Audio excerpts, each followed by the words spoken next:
Hello friends and welcome back to The Last of Us Part 2 Remastered. We are currently in this resort area trying to get to Abby.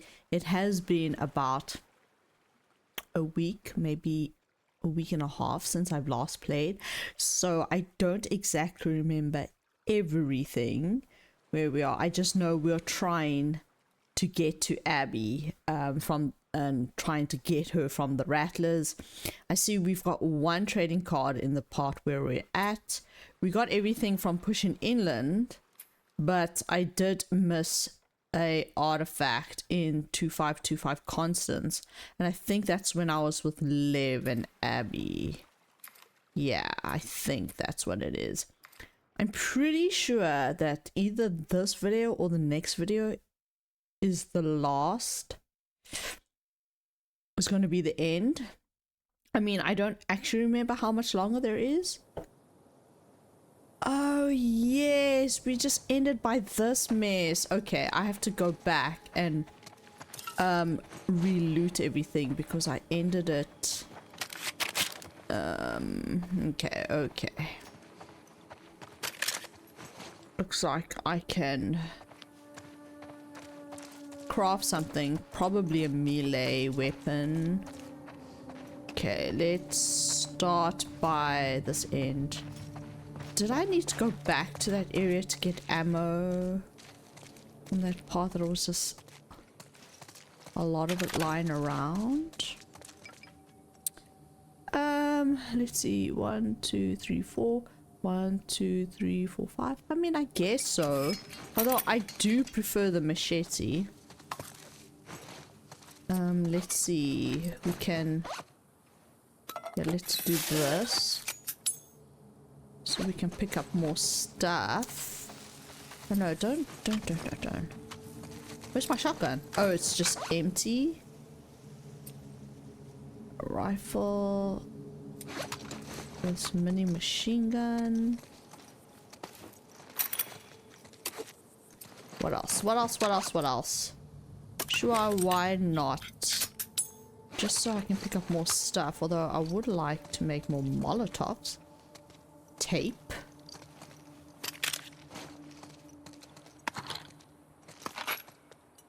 Okay, let us refill the shotgun. Thank you. Oh my goodness gracious me. Just put that back there. Everything else fully loaded. Fill that. That's full. Okay.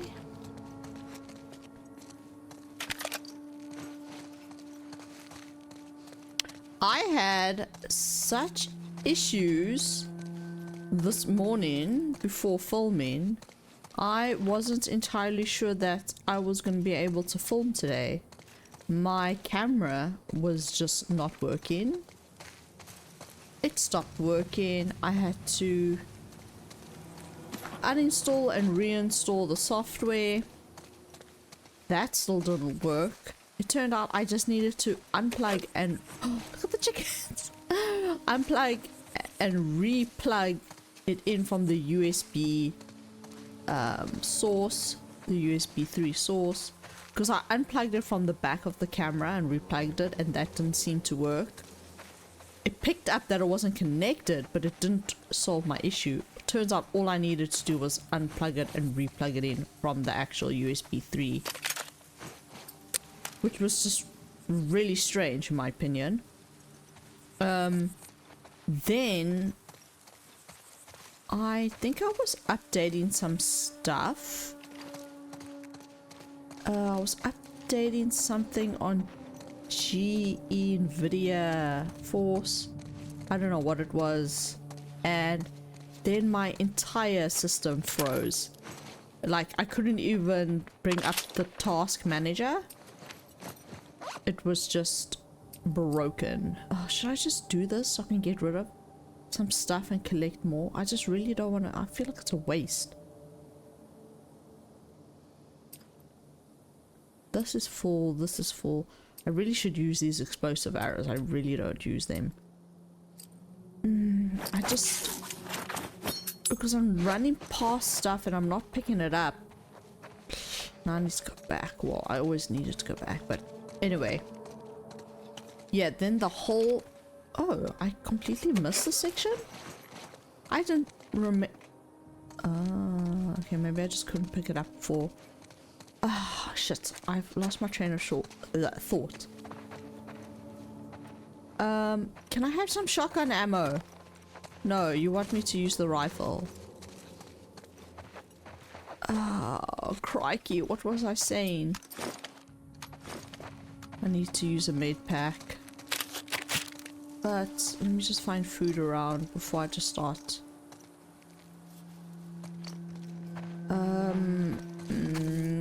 I'm losing my train of thought, sorry, because I'm trying to do so many things at the same time. Okay, then where was I? Oh, I need to unplug it, plug it, reinstall something. Then eventually... Oh, crikey, sorry. I literally cannot remember what I was talking about. I know it was about my IT issues. Okay, then there was this part down the stairs that we can't get through. That was the locked part, right?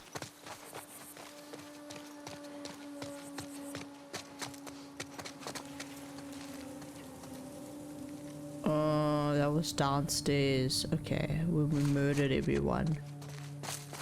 Ah, I want more stuff to make another med pack. I'm gonna go all the way back downstairs and see if I can find more stuff that I couldn't pick up before to make a med pack before I continue, but I'm not gonna make you watch it. Okay, I didn't find stuff to make a med pack, but I did find food for health, so I'm back to full health, and I did find some shotgun ammo. And there was a whole bunch of pistol ammo that I couldn't pick up because I'm full up. I remember where my train of thought was now. My whole system froze when I was doing some update. Completely froze. I couldn't bring up the task manager even. And I had to force shut down / reboot my system. Yep. So I didn't think I was going to be able to film today. Or if I had to film, I would have had to film without a camera. Face cam, which I did not want to do. Because especially if it's the last few videos, you would want to see my reactions.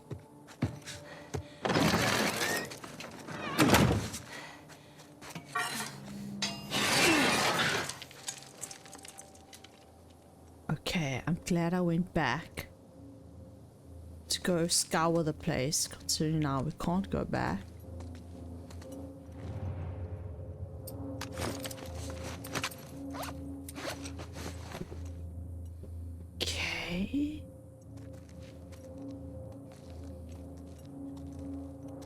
Noises are super ominous.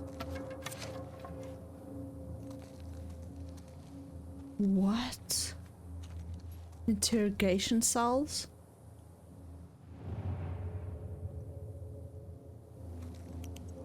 Oh!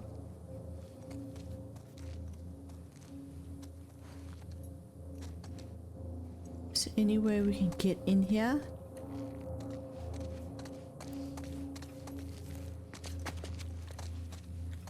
No way to get in here. Doesn't look like there's anything in here to pick up.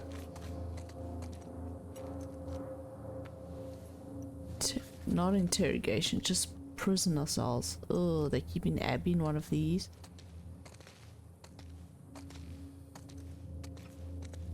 No, it seems like I have to find a way. I think I do have to find a way in here. This is a dead end. Okay, we'll find a way.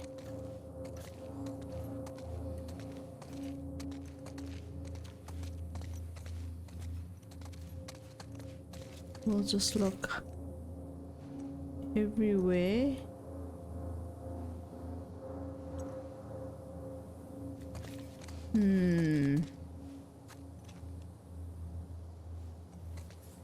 Do you have to shoot the lock?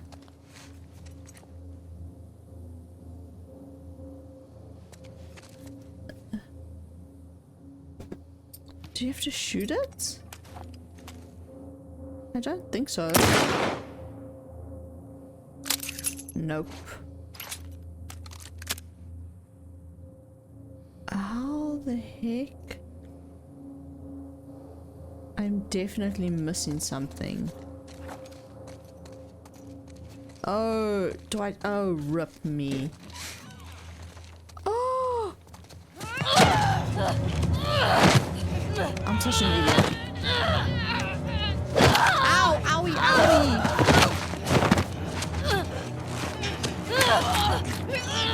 In the eye! In the ear! What? Kill her! Bitch! I got the keys! Unlock the door!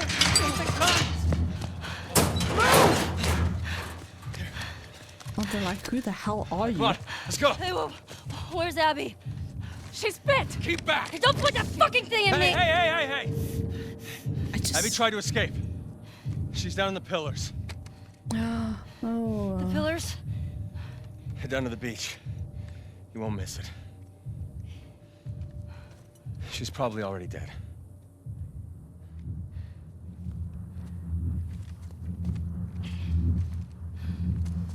Come on!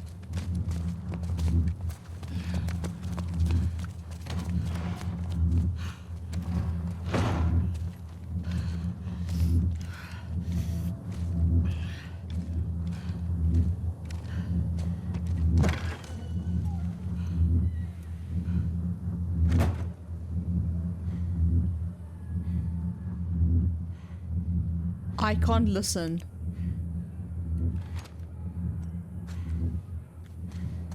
I don't have listening mode. Where are you? I can either pull out my weapon, so I think it's just a walk to the beach now. Abby. Oh. Abby. Oh. I missed the trading card. Trust me that that's the only thing I can think of. I just want to look at everything.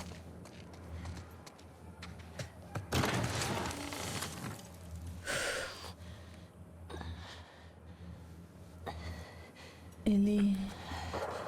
Can I switch off your flashlight?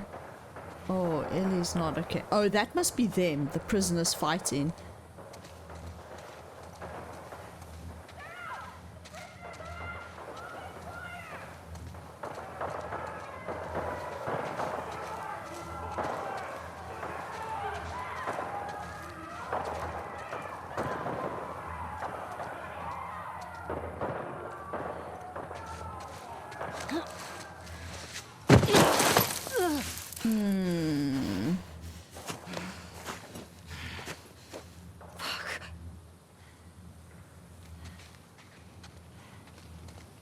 Oh yeah, that's when we swung into the tree and it stabbed us, right?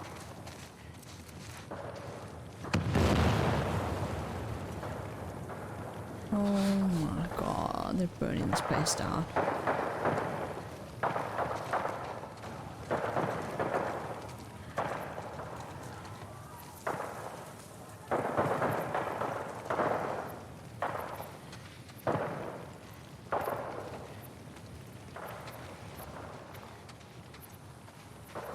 Oh, I can run, sorry.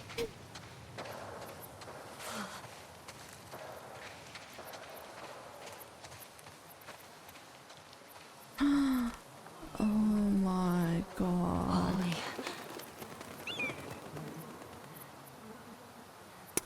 If I'm not mistaken, this is what they did to prisoners also in Japan. Way back in Abby? history, when I think it's when the Portuguese arrived in Japan, like that far back. I think it's in the 1800s. I could be completely wrong. Timeline. Is this her? It looks like her. It is her. Oh shit. Help me.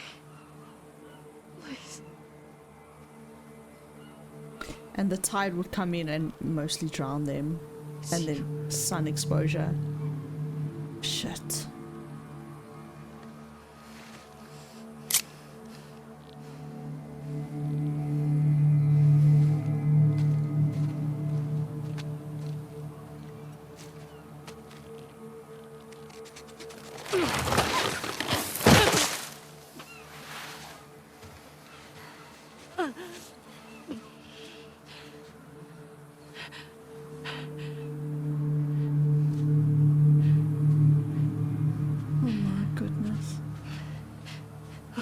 No, no, Liv.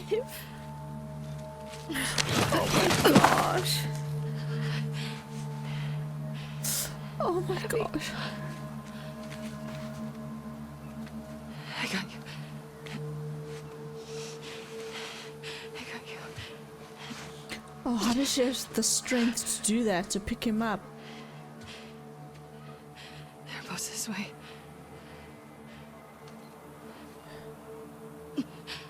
Oh my gosh, can you imagine what Ellie's going through right now? She's so confused, but still so determined.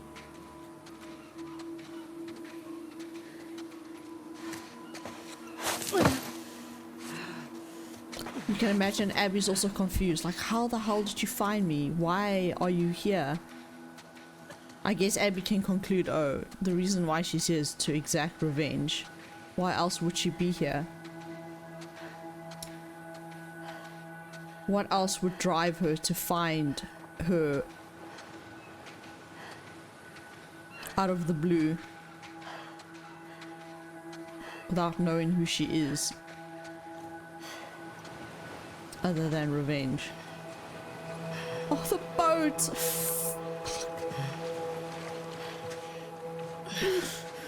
The boat in the loading menu. Oh my god, this game.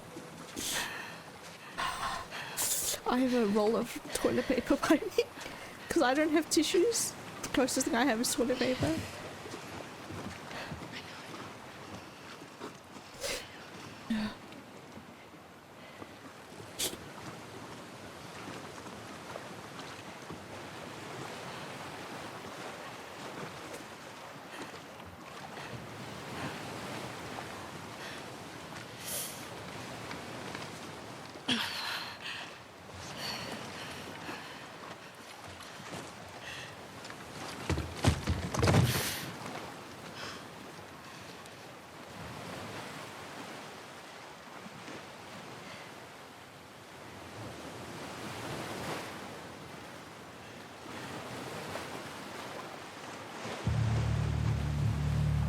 Oh, Ellie.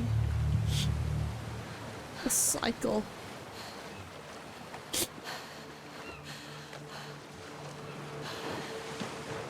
I can't let you leave.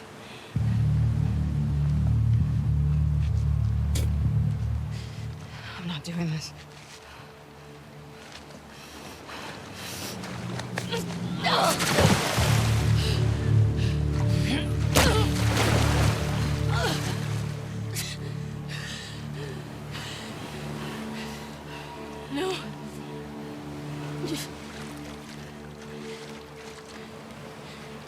I'm not gonna fight you. Yes, you will.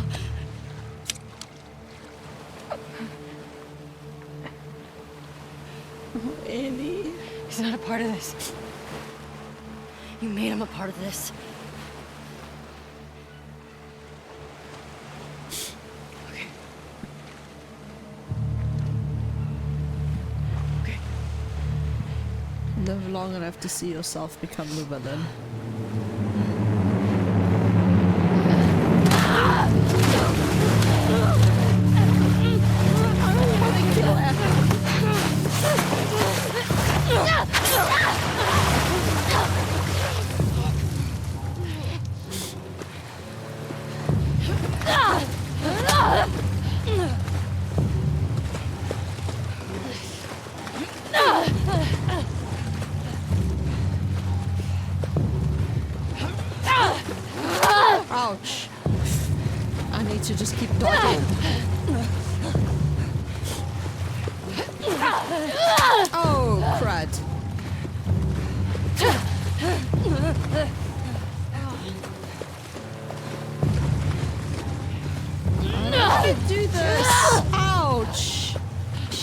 Hey.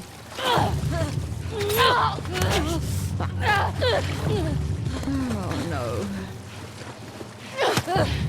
Oh gosh, I'm so bad. I'm terrible.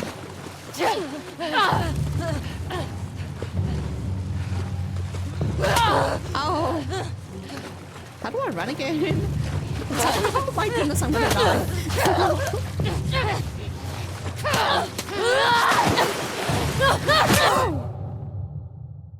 Oh, roles are reversed now. Earlier when I couldn't beat Ellie, now I'm not gonna be able to beat Abby.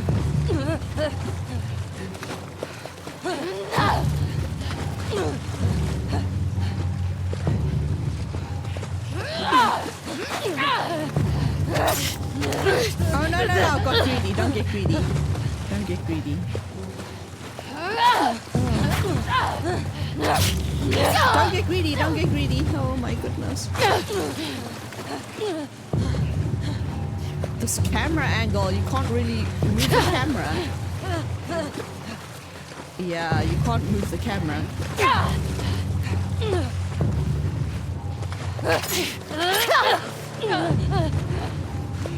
I'm sorry, Abby. You can only walk and dodge. Oh! Oh! Oh no, Ellie. Don't do this. This is destroying you, Ellie. Oh my gosh. Her anger is destroying her. Look. Ow! Ow!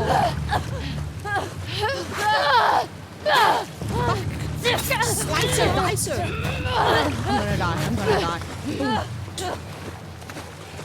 Oh, look at her.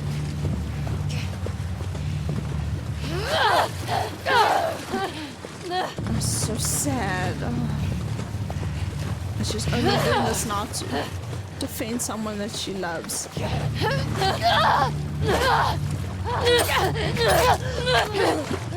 Too greedy.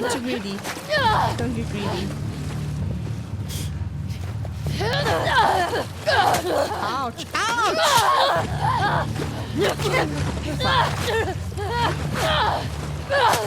Oh no! She's gonna kill me. Oh my god, she's gonna kill me.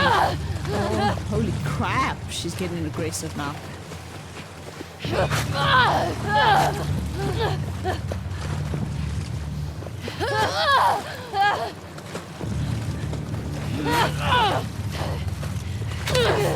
Oh no, I was too far.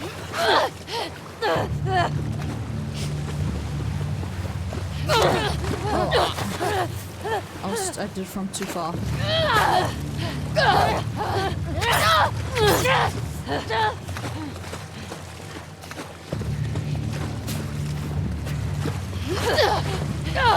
Ouch! I dodged that.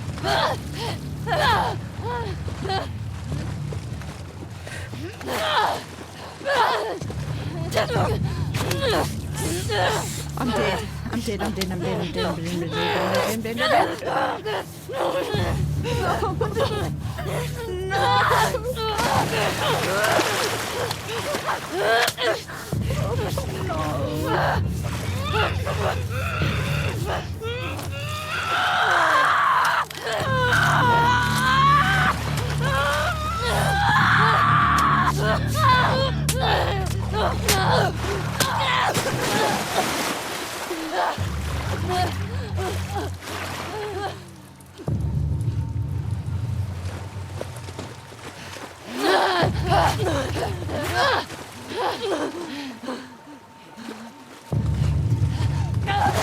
Oh crap!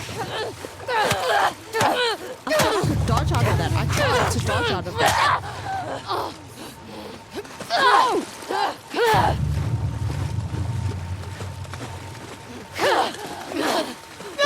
Oh, she comes in 3 times. She covers so much ground now. No, I dodged! I dodged that! Bollocks! Run!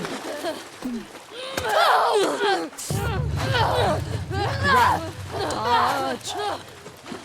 Oh my goodness. Oh, I should have my opportunity there. Oh no, Abby. I promise I'm not trying to make this long. I'm just very scared of you. Oh crap. She's beating the crap out of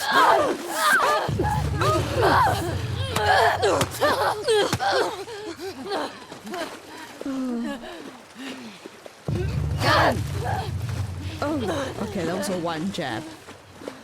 One! Oh. One! She's only hitting me one time. One! Oh, okay. I thought it was gonna be a 1, 2, 3 like she was earlier, but she's getting tired. Okay, it's just ouch! Ooh, she rebounded really quickly there. One. Crap. Okay.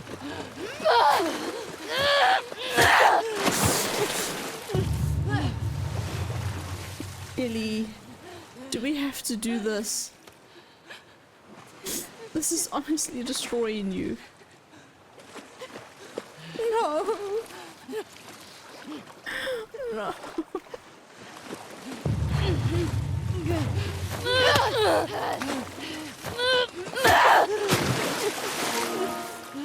Oh no! That just spoilers.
Go.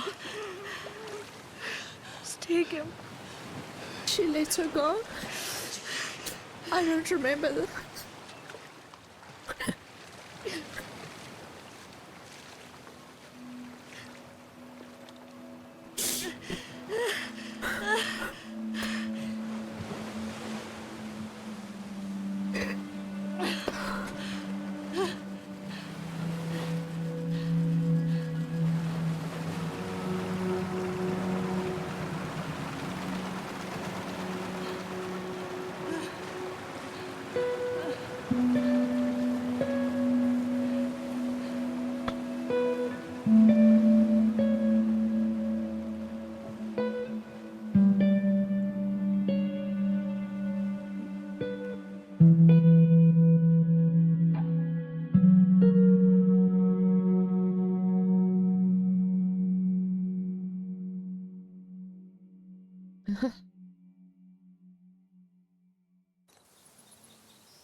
Do you think she let Abby go because in those moments she realized that even if she kills Abby,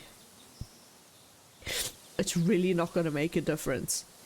That it's not going to bring Joel back. He's gone.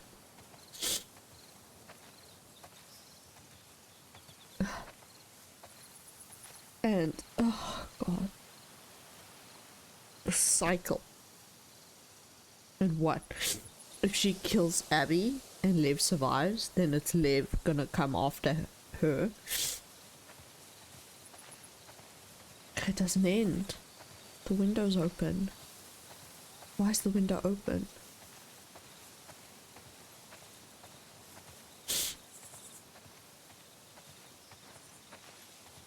Oh, man.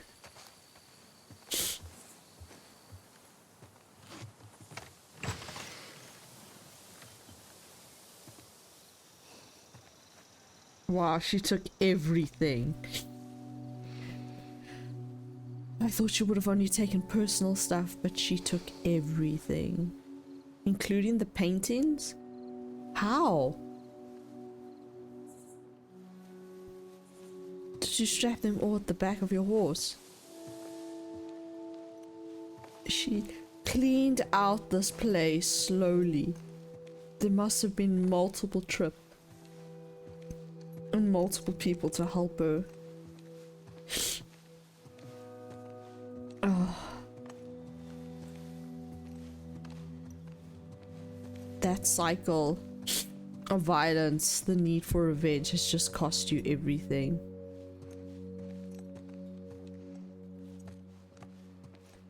Ellie does. Oh, that is not a happy ending. Which is life, I guess. There's no guaranteed happy ending.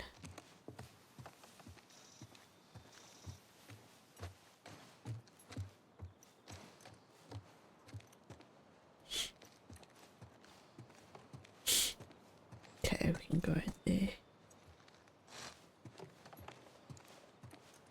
Oh, that was Ellie's room, her paintings and stuff, so maybe all her stuff is still in there. This must be Ellie's.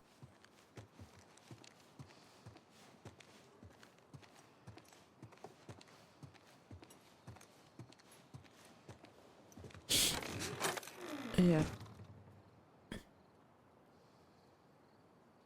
Oh, crap. The guitar.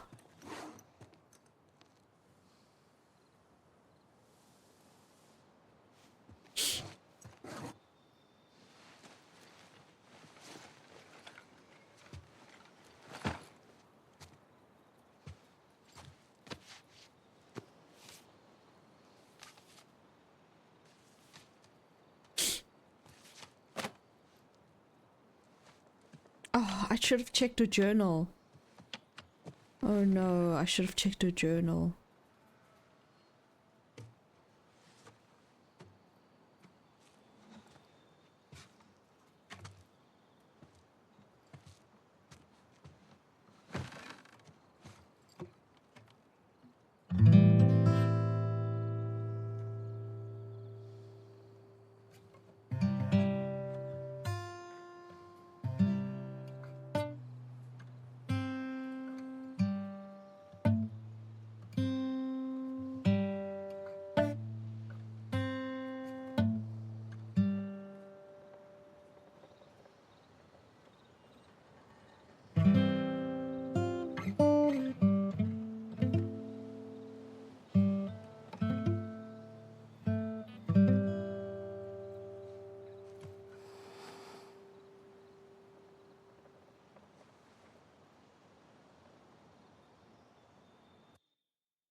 Oh man.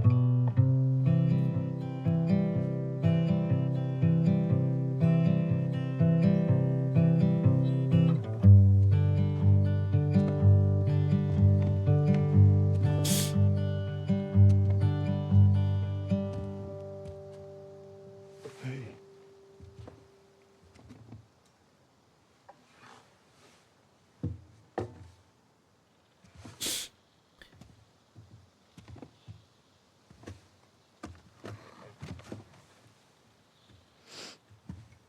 What are you drinking?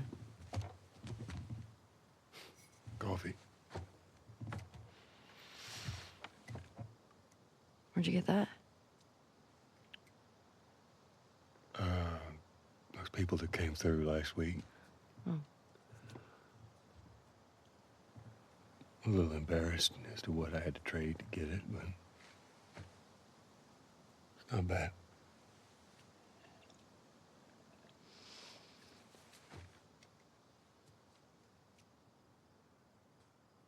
had Seth under control. This was their last conversation.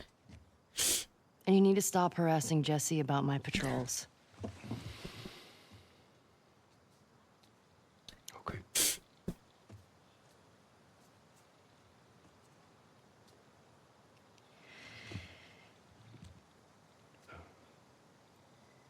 Dina. Is she your girlfriend?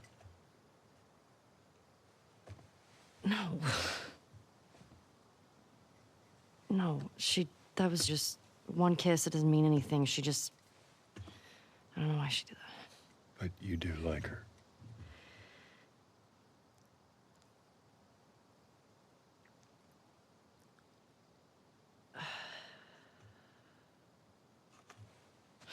So stupid. Look, I have no idea what that girl's intentions are, but I do know that she would be lucky to have you.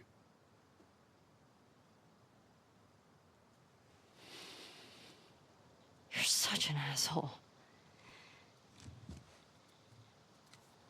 I'm not trying to. I was supposed to die in that hospital. My life would have fucking mattered. But you took that from me.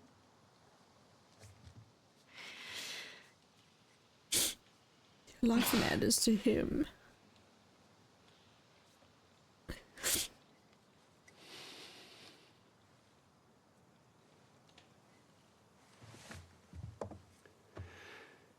If somehow the Lord gave me a second chance at that moment, I would do it all over again.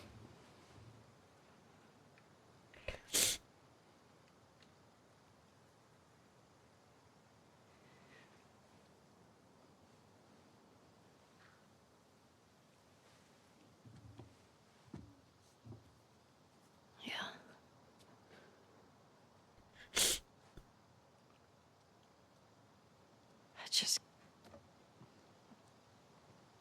I don't think I can ever forgive you for that.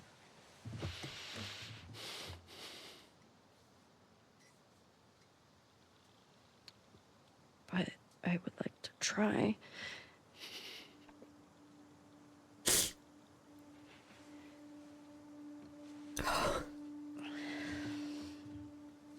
I'd like that.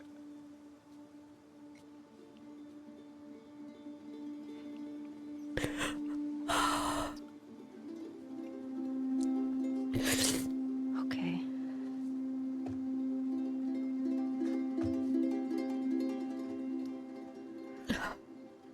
I'll see you around. Yep.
that she left the guitar behind, do you think it means that she's letting it go? She's letting Joel go in a way that she's forgiven him. Because the guitar is obviously of emotional significance and a connection to Joel. I don't remember her actually letting Abby go. That was a nice twist for me again, as a person who has watched it. Last night, let me actually make this softer. Last night I watched the making of, do you know the Grounded video on YouTube, the making of The Last of Us Part 2, and I was an emotional wreck again watching it. I think it was hard.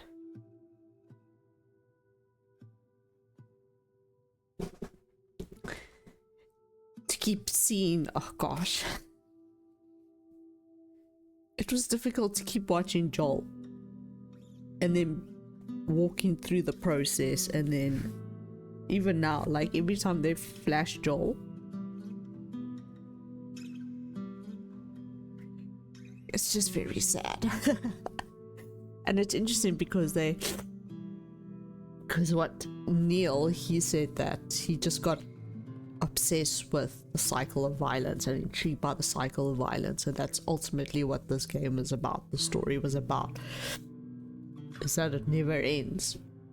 It's ended now, but if she had killed Abby, would Liv have come after her and those who she loves?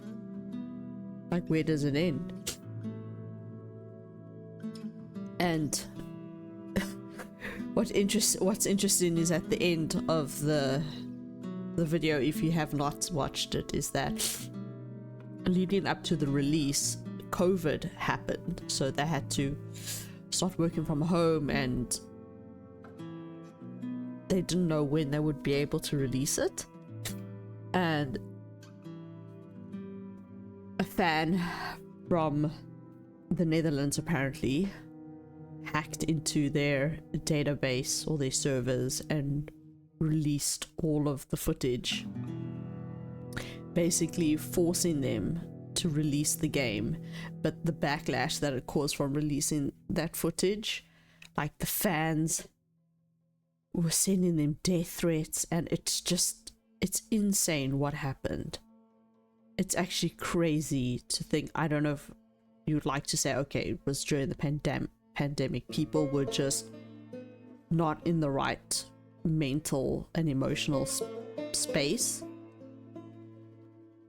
but it just shows how people can turn so ugly and turn to violence so quickly.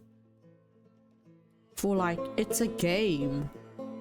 It's just sending death threats to people's kids. Like, that is just horrific. That is disgusting. And Neil was saying he was so angry. He was just so angry. And at the end of the day, he needed to take the lesson from the game and just let it go. Let it go from this cycle of violence and anger, or else he was going to go through this downward spiral. And it was just... I've always been one, and it's horrible to say, but I've always been one that I don't generally trust people. I don't have a lot of friends because I don't trust people. And it's sad to hear that story because it just reinforces everything that I think people are just assholes. And it's not, and I'm not saying it in a way that like is, I don't know how to put this, because I can't say that's not menacing, because it is menacing calling people assholes, but like what I've been saying throughout the whole playthrough is that you live long enough to see yourself become the villain, because you're always the villain in someone's story. And that's why I say people are assholes, because even I would be a villain in someone's story, surely. I'm also an asshole. Like, people are just assholes. And I guess at the end of the day, and I should also take the lesson, is just to give everyone a bit of grace. Can't certainly forgive certain things, but I don't know, I'm just waffling. It's just... This game makes you think, and it was so good. And I'm really sad to say goodbye to it, because honestly, this game, series, both of them, was everything I'd hoped it to be and everything I remember it being, but it is just so much more different when you actually play it compared to when you just watch it. It was so good. It was brilliant. It was brilliant.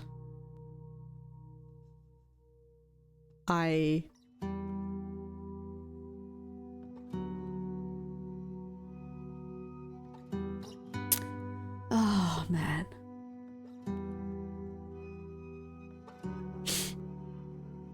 I can't remember what I said my list of the favorites games. I think it was still Stardew Valley, obviously. Then I think still Red Dead Redemption is still number 2. I said Last of Us Part 1 was number 3. I don't know, this one I felt was better. I do feel this one was better, but I think number 1 is always special, and it's got more sentimental value because it was the first one. Then I can't remember what I said was 4. I'm pretty sure I said Cyberpunk. Cyberpunk is still there, and then I think I said this one. So this one was 4th. No, sorry, 5th. 5th or 6th? I've lost count.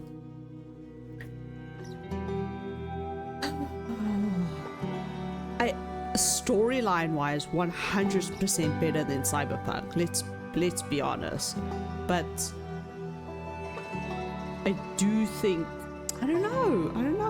Did I enjoy both of them equally? I think I used my brain more in Cyberpunk, and maybe that's why I enjoyed it more, because it's just a different game. It's an RPG.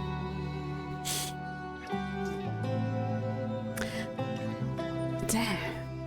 But like all the games that I've played, I like uninstall them. The one I have not uninstalled is Cyberpunk, so I think that means something. It means something. Okay, I keep waffling on. But anyway, you saw that Resident Evil has been installed, so you know that is the next game. I do plan to already start playing it today. I'm terrified. I'm terrified. You guys know I have watched it, but the last time I watched it was, I don't know, a couple years ago, so I don't remember much. I do know you play, there's a Leon portion and then there's a Claire portion.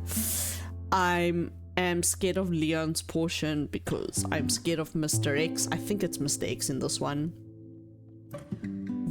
Oh, that's the part I'm not looking forward to, is that when I get to that part, I just don't know if I'm going to be able to get through it. I don't know. And I know in Resident Evil you need really good aim, and I am not very good, and I hope they have very strong auto aim.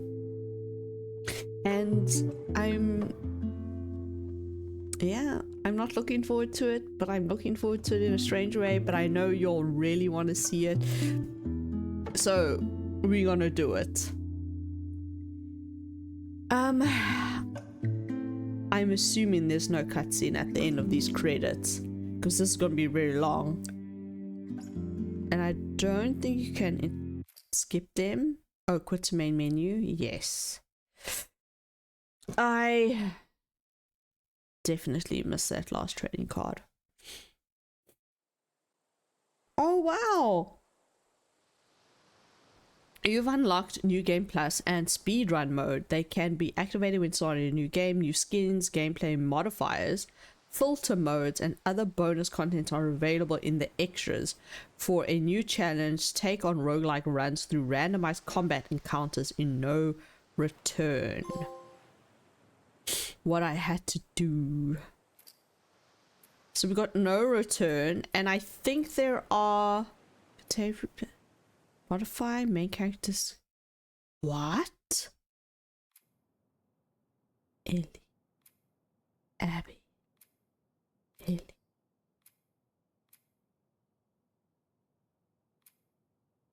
What, you could play the whole game with her in a spacesuit? That is hilarious. Complete. Oh, wow. They really made it so people will play over and over. Oh, Mortal Kombat! I mean, well, technically, if y'all don't know, I love Mortal Kombat. I love Mortal Kombat. I watch all of their stuff when it comes out. I have played 9. I don't generally play fighting games because I'm very, very bad. I am very bad. But I do enjoy them, and I like Tekken as well. Tekken is what I mainly grew up with.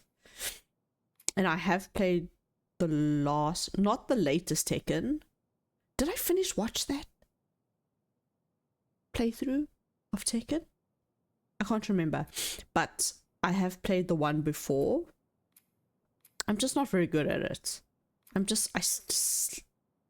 I panic and I just slap all the buttons.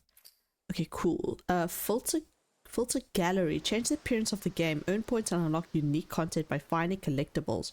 Earning trophies, progressing in No Return. Okay, gameplay modifiers. Change the behavior of the game. Mirror the world. Interesting. Mirror on death. Horizontally flip the world, rendering every time you die. I don't understand that.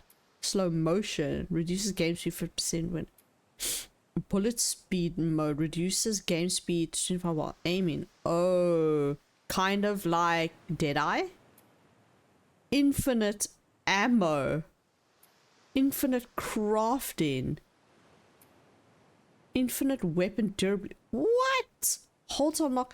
That's so cheating. Enables infinite listening mode range. That's pretty cool. I mean, okay, it's under cheats. I was gonna say, why would you want to? This makes the game not enjoyable. I guess if you just want like an easy, mindless let's play. I don't know. 8-bit enables 8-bit distortion filter, giving 90s vibe, 80s vibe. Helium gas. Oh, this is so random. I don't know what xenon gas does.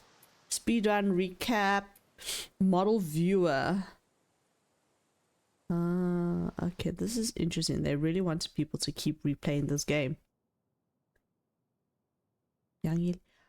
Oh, how do you unlock it? Oh, I've got 693p and you unlock it by paying it. I see. Okay. And you earn the points by going through No Return. There's also these lost levels. I don't know if y'all want me to play them. I was considering playing them. Maybe we should. Oh yeah, this is the... Oh, that's just the trailer concept art. Earn points and unlock unique content by finding Okay. Lost levels. Jackson Potty. This level is presented in its unfinished pre-alpha state, reflecting its state when it's originally cut for the game. The level does not have spoken dialogue. Any placeholder lines shown as only placeholders shown as subtitles. Sewers. Ellie swept in the sewer system. This level is present. So there are 3 of them. Should we do the Jackson Party? Let's do the Jackson Party now. Developer content commentary. Introduction of... Yeah, sure. That's fine. Let's do it. Oh, let me put up the volume again so y'all can hear.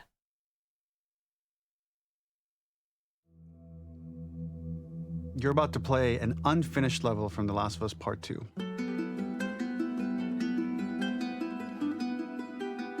The reason we added this section is there are a few sequences, and we picked the 3 of the best ones, that we cut from the game. You know, often we build a game that's much bigger than what ends up being the final product. They were months away from being finished, but we wanted to give you an insight of what it's like when we built a game, because often we have this whole thing constructed and it doesn't have final art or audio or dialogue. And here you get to see the building blocks of what it's like when we first string a bunch of these levels together. This is the intro to the first deleted level, and this one is the roughest of the 3. We wanted to show more of how Jackson operates. So this is the festival where Ellie ultimately kisses Dina. This sequence would have come very late in the game as a flashback sequence while you're in the farm with Dina. And we wanted to show what is the rest of Jackson doing, and wanted to put on the stick, make it interactive. So you could see when you're outside, there are all these almost like carnival games that you can play. You could mix drinks, you could play with these kids that are playing a sort of clicker Marco Polo, sit down and listen to conversations. And all the different interactions were first or second pass, very, very early passes. The building blocks are there, but nothing is final. And ultimately, while we were very excited by this sequence, it's pretty fun and lighthearted. It just slowed things too much as we're barreling towards the end of the story at this point. So again, reminder, rough, missing audio, missing animation, missing gameplay tweaks, rough missing in terms dialogue, but pretty representative of what it would have been. So enjoy. I thought you meant rough in like it was difficult to play. Oh.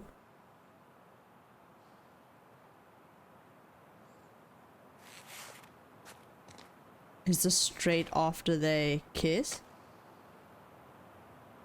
Very rough indeed. Okay, so we would have to go there for conversation.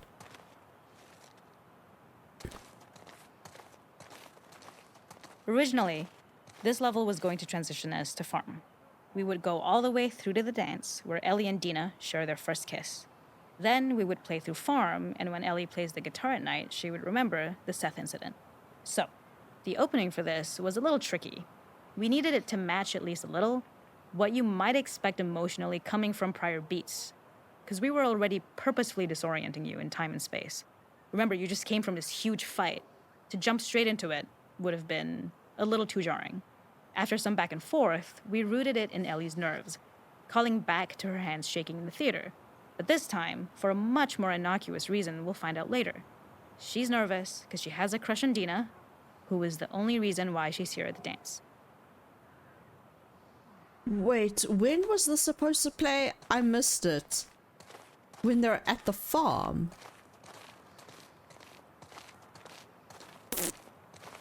I didn't quite... I guess I could listen to it again, because I kind of didn't catch that. Something we really wanted to do was highlight the way their lives had turned upside down since she went down this path. We had this idea of recontextualizing all of our usual gameplay mechanics that were designed for really violent ends. The workbench, door bashes, throwable weapons, and even the infected, which is my personal favorite. Peppered throughout the level are moments of levity or shared history, all the while seeing how happy and mundane they all were before her huge revenge odyssey.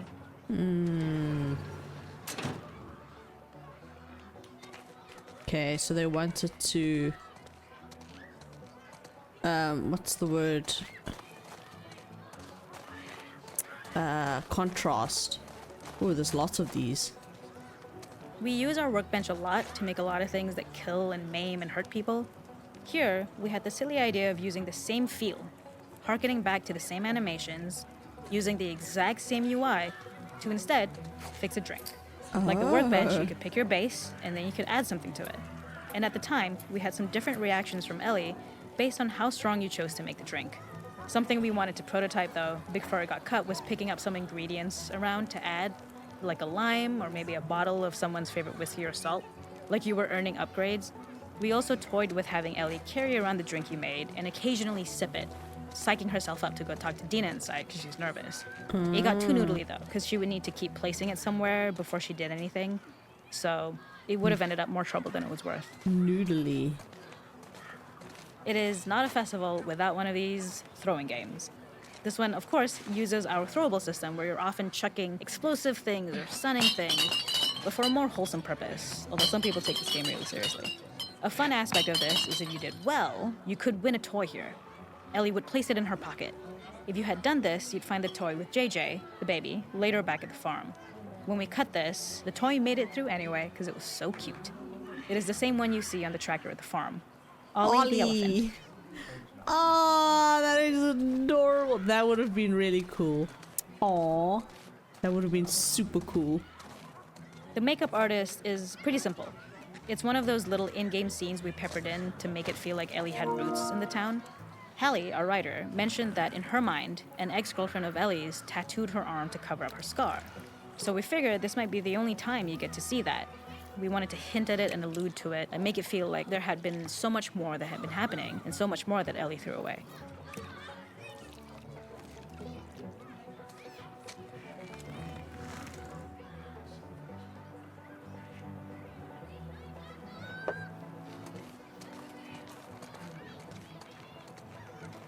The snowball stuff. This is one of my favorite sections The because clicker I game. think that it achieves both the slice of look life at aspect them. of Jackson, while also being a stark reminder of how dark the world that they live in really, really is.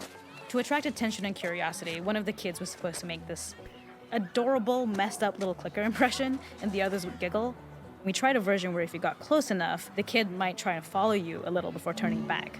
Since clickers are blind and move by echolocation, for this game of messed up tag, Ellie must close her eyes and listen for when the children give themselves away. The thought was that these kids are in relative safety. They still grow up with the dangers of clickers and runners, and all those lessons would embed themselves in the games that they play. When the festival got cut, they tried to preserve this moment and move it to the front of the game where the snowball fight is, as a tutorial. However, being in the headspace of a clicker doesn't really teach you how to deal with them. Eventually, it evolved, and they instead made the snowball fight, which was, I think, way more effective. For me, it's character illuminating that not only does Ellie know this game, she plays along. There's a familiarity with the kids that's really nice to see, especially because it's such a difference from the Ellie we see later, who has a sort of hollow normalcy that she's trying to get with JJ, but kind of fails. You think so? Did you all see it as a failure? I'm not sure if I saw it as a failure. I mean, I guess it was a failure in a way that it wasn't enough to keep her with Dina and JJ.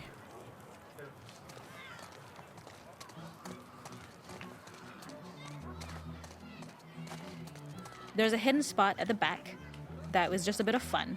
It was highlighting Jackson's normalcy with something we would find in a real world. In the back, you would find teenagers finding some alone time with each other. I didn't see in the them. dark corner of a party. It was rewarding the Gosh. player for peeking into a hidden corner, but ultimately redirecting them back to the festival. Damn We it. also had versions of them smoking weed here, despite Maria's consternation, probably having gotten it from Eugene. Yeah. I didn't see them, idiots. Unless they didn't render in properly. Ah, Maria.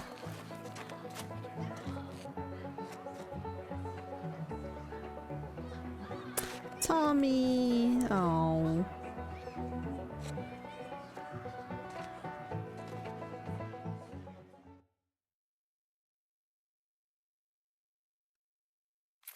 They said Neil said that when it comes to a possibility of number 3, he had toyed with the idea of a story with Tommy.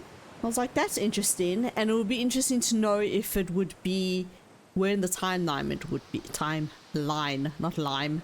Would it be at the end when Tommy was really bitter and like him and his relationship with Maria just broke down, or would it be in that time frame in those 21 years after Outbreak, where to show how Tommy and Joel got separated and what transpired in those 21 years, because it seems like they did some pretty shady stuff, because that would be interesting. Then he said he kind of has an idea of next storyline, so there's a possibility of a number 3. Don't know when, but it didn't seem like it was the Tommy one. It's been an hour, friends. I don't know if you want to go through all of these. Maybe let's do it. It will be a longer video, but let's do it.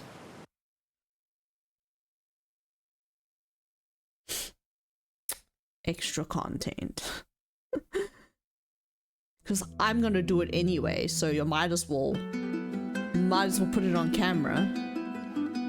In this second deleted level, which is an extended sequence of the sewers in Seattle, this comes on the heels of where Ellie goes into a building and she survives an attack by stalkers and gets thrown out of the window. Yes. Okay, I remember and this. gets swept away by the current. And then we cut this section that used to be there in the final game. Now you will get to play it. So this was a way to get a bit more interesting puzzles, interesting traversal, figure out how Ellie can navigate the sewers with the fighting current. Ultimately, with a lot of these levels and these sequences, the reason why we cut them were for pacing purposes. But here it is for you in this very kind of raw form that part of it will feel finished, parts of it will feel like assets are missing as far as audio, animation won't be final. But it's a glimpse into what a game looks like when it's months away from finishing. Enjoy.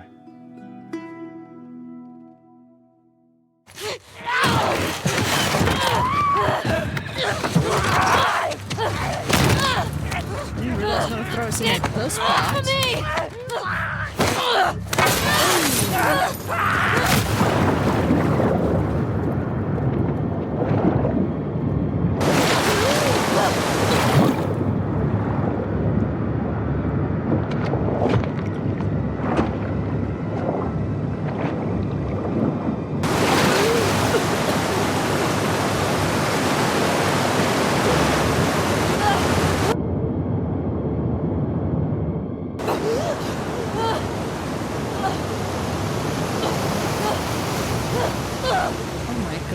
Oh my goodness, we're going really fast. Oh my goodness. Ouch. Oh my goodness. Oh my goodness, there's stuff up there. There's stuff up there. Oh my goodness. Oh my goodness. I can't. This, oh my goodness. How do I get up? Okay, there you go. Wow.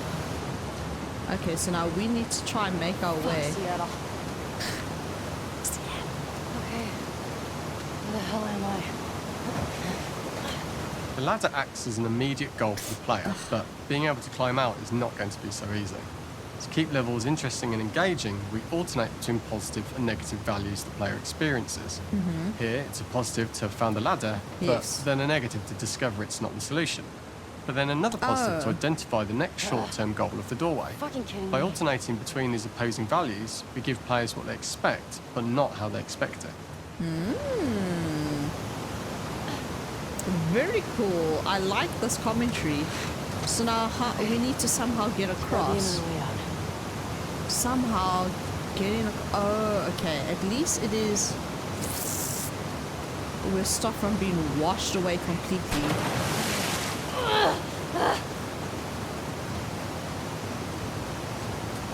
Although I'm struggling. I'm failing at this puzzle.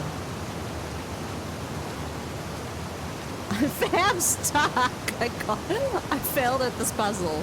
Thank goodness they. Oh, there you go. Thank goodness they cut it out. This level, internally known as Find Nora, was quite long in duration as we had to make Ellie traverse a far distance to the opposite side of downtown Seattle. The sewer section was originally longer than what we released the game with, approximately 10 minutes more. How do This we was get one of across? the few areas of the game that used water flow as part of a traversal puzzle. The player has to go upstream to use the current to get to the platform to reach the other side. We mostly cut this mechanic game-wide, however it remained in essence in the section swimming to the aquarium as Ellie when you were avoiding the waves. I think I'm doing this all in the wrong order. Because there's stuff there. Oh, there's a door here. When players reach the doorway and enter into the room, they're faced with a dead end. The real reason for this dead-end room is that on a reversal when exiting back out of the doorway, players are faced with the route onwards. A pipe that they'd not been able to see when they were swept past it on the way in, and something that was hidden from view when on the side platforms. Okay. The intention here being that the only option is to go off the standard path in order to search for a way out. I mean, I saw it already from the beginning. And I tried to grab it, but that didn't work. Get me the hell out of here. Oh, so slippery. Throughout the rest of the level, we also used light to indicate to the player that they were heading in the right direction. Okay. At each turn, however, we blocked the direct route forward. Players would know that they just have to keep finding alternative paths, promoting those feelings of being desperate and trapped. Got you. We slowly introduced the player to consider climbing into smaller pipes and crouching in these tight Up and out. spaces. This is to slowly Just keep build going up up to and out. and encourage the player to climb into such a small pipe that they'd have to be crawling on their stomach, which is something that the player previously may not have recognised as a playable space. We added a tiny space just to reward the player's exploration with a pickup item, and we made sure it was something that made sense that you'd find in this area. A canister and all the garbage that had been washed into the sewers from the surface. We loved the idea of making Ellie prone through a tiny, dirty pipe in order to get out, as it was a great opportunity to use our prone mechanic. A unique camera setup was created to support crawling in these pipes, as the standard prone camera is much higher above the player. We also created custom collision in order for Ellie to manoeuvre in these tight spaces easily. Initially, the oblong collision capsule around her character caused issues crawling around corners. We put extra effort into the custom corner collision, so the movement experience is as smooth as the main game. Fuck. Okay. Don't lose your shit, Ellie.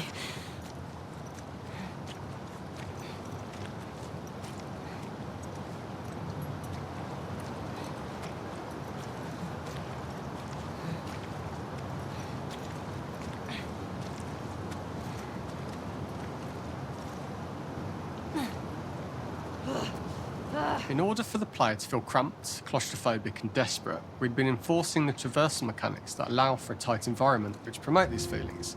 We introduced the use of the squeeze through so that we can keep the player feeling enclosed and tight, but without repeating the same geometry. Here we change from low ceilings with wider walls to high ceilings and tight walls to change up the spatial pacing and keep the level from repeating itself. We can't go up here, because up here it's too steep. Yeah, no, it won't let me go through up there. Now we got it. Really cool. Fuck you, universe.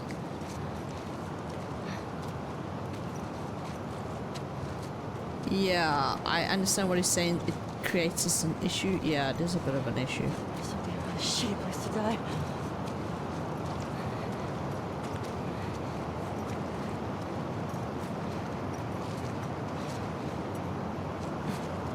Originally, we had the waterline much higher here, so players had to swim through this tight tunnel. However, from watching user test feedback, it was occasionally causing people to discount the route entirely and turn back on themselves. So to avoid any risk of this happening in the final game, we present a lower water level so the tunnel is easy to see and commit to using. Although this isn't as impactful without the prone swim, it's the better decision as it means a smoother experience for the player with no backtracking frustration. We draw the player towards this pipe as it is seemingly the route out of the tight space. Fairly soon it is obvious that this path is blocked. If the player goes all the way up to the bars that block the path, they are rewarded with a pickup, so this journey doesn't feel wasted. It is important to encourage the player to try to progress along this path so that they would subtly be thinking of progress in this direction. We hint to the player that there is a bigger, new space beyond this pipe by showing the player the waterfall. This helps players consider the other route where they don't know how far the tunnel is or whether they'd make it. As we surface from the water and over the crest of the slope, we reveal what is further in this tunnel. A clicker that has sprouted and the fungus has grown on the sides of the pipe. Damn it. It was great to see people who user tested this area becoming increasingly worried as we forced the player to squeeze past the fungus and inches away from the clicker's face, all the time not being sure whether the clicker might be alive or attack them. Although we aren't as cruel as to force a clicker attack in such close proximity, we do have a payoff for this moment. This clicker momentarily turned into Joel to show Ellie's PTSD from what happened to Joel at the start of the game. Ultimately, we decided to save this moment for the farm level, as it was more impactful there because it could become the centrepiece of that experience. Whereas in the sewers, we weren't able to make it as much of a narrative point and give it the breathing room and reaction time that it deserves, given the tight space. Oh, like in the barn? Was that when she had the flashback, or was it somewhere? Oh my goodness, yeah, this would have not been cool, man. Oh my gosh. Oh.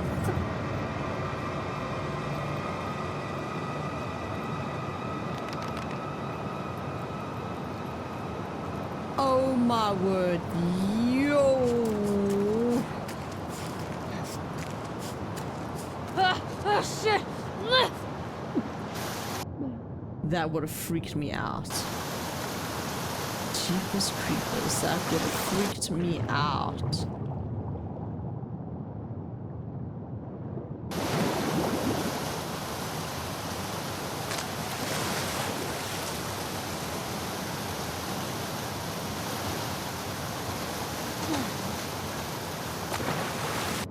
Why are they swimming all over the place here?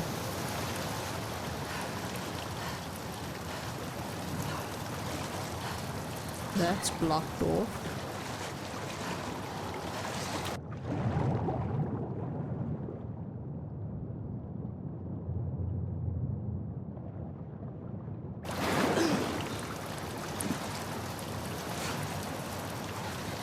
Oh, we need to find a way to get out. Got you. Because... oh, it's up here. Alright. Up here. Okay.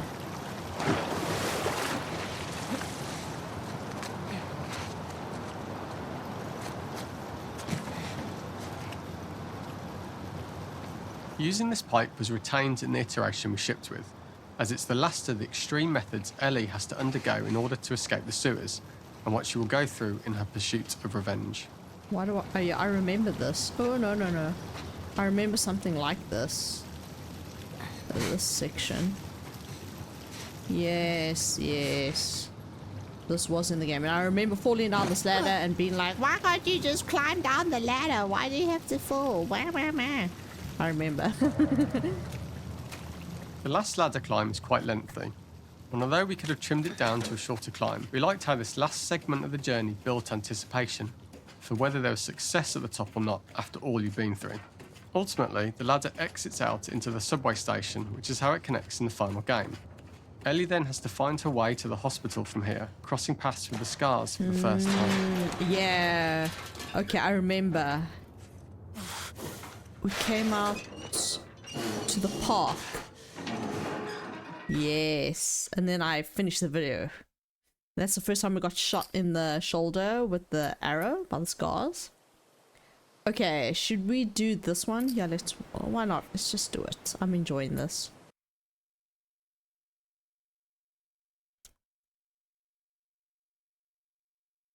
I'm also delaying playing RE2 if you haven't noticed. For this third and final deleted level, what we call the boar hunt sequence, this was a sequence pretty late in the game. It was right after the whole Seattle Abby sequence where Abby spares Ellie. And then we wanted to come back into Ellie's story, but keep it a bit mysterious of how much time has passed, where is Ellie now? So we're coming in on Ellie and she's following a trail of blood.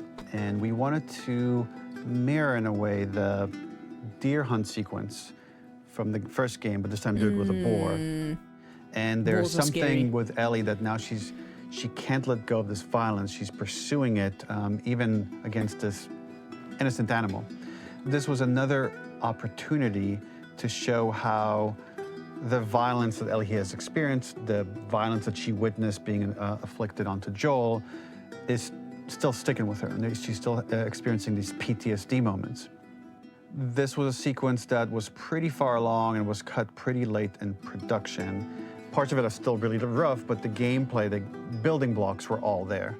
I think you'll have fun to see, like, again, a rough, unfinished sequence that you can play. You can see all the way to the end, and including a cinematic that we end up cutting. And the remnants of the sequence ended up being mentioned in Ellie's journal. So this part of the story that we developed still made its way into the game as kind of optional stuff that you could read about, but here you get to experience it. So as a reminder, this is pretty rough, months away from being finished, but you get to see it now. Whoa. Yeah, that blood be bright. Very rough indeed. Where are you?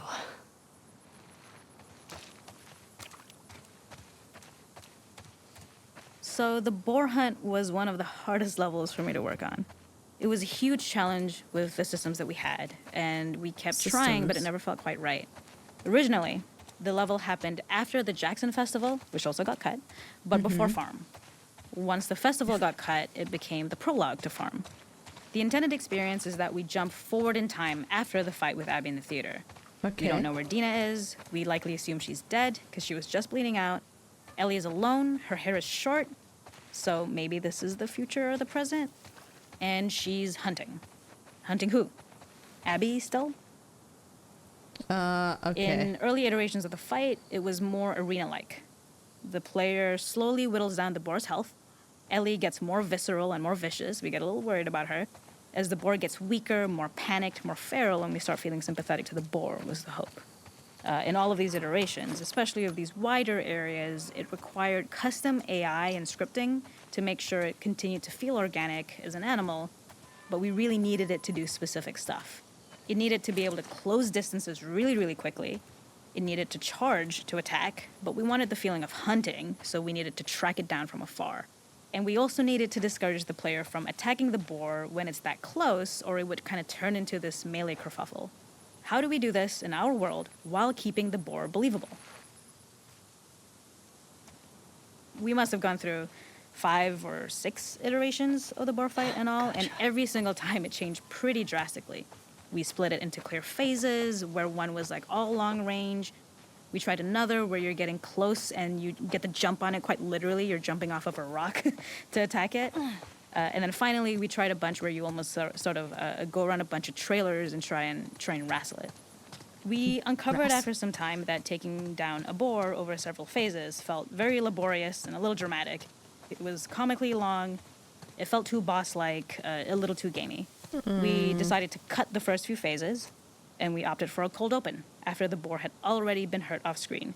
So that allowed us to focus on feeling like we're closing in on prey and to introduce the boar when it was at its most dangerous. Already hurt, already feral, much too close for comfort. And so the thinking was it would bring us more into Ellie's mindset. Is this really hunting for food, or is she hunting for some other reason? The gas station was built to highlight the boar's destructiveness. Since it's cramped, the boar feels larger. We also feel trapped with it, though perhaps it's trapped with us. When it charges, it gets to us quickly, so we must be on our toes. This made it more aligned with Ellie's sort of hunting for trouble mindset. Listening became more important, as well as moving around slowly so it didn't hear you. Could you spot it before it saw or heard you? And could you get a shot off quickly enough so you could dodge out of the way? Or is the shot worth the cost after? It feels like a gamble.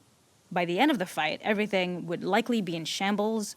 The boar would burst through the back, and Ellie would follow it and finally enact revenge. Now I'm nervous. Holy cow.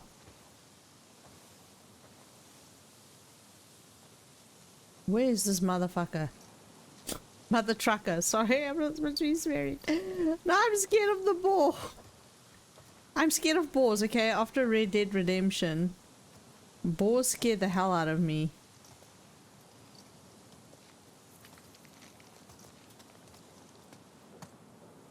Okay.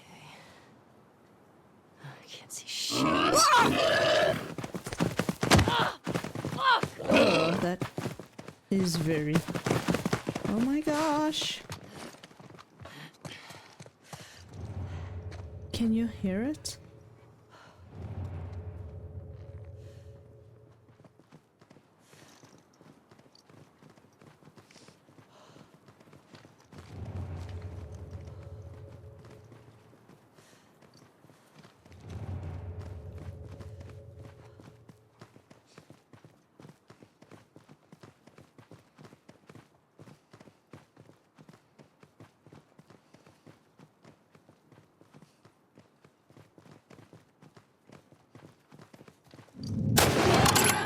Got you.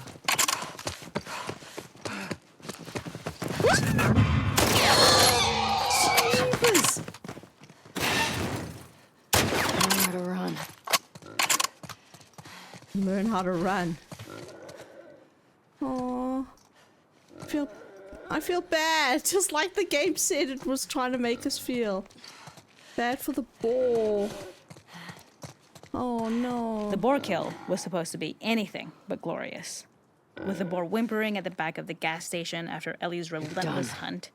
After this, hearing the drone that we kind of come to associate with Ellie's trauma, we would hard cut to the stream where she's washing her hands and holding rabbits that she hunted, about to return to Dina. And there would be no mention of the boar. Oh, yeah. Like she was ashamed of what she'd done. Do I have to shoot it?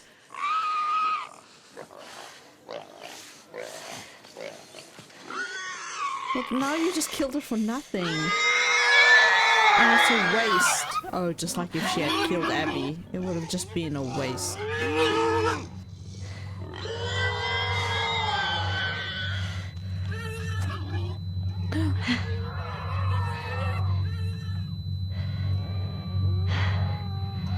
No, don't just leave it.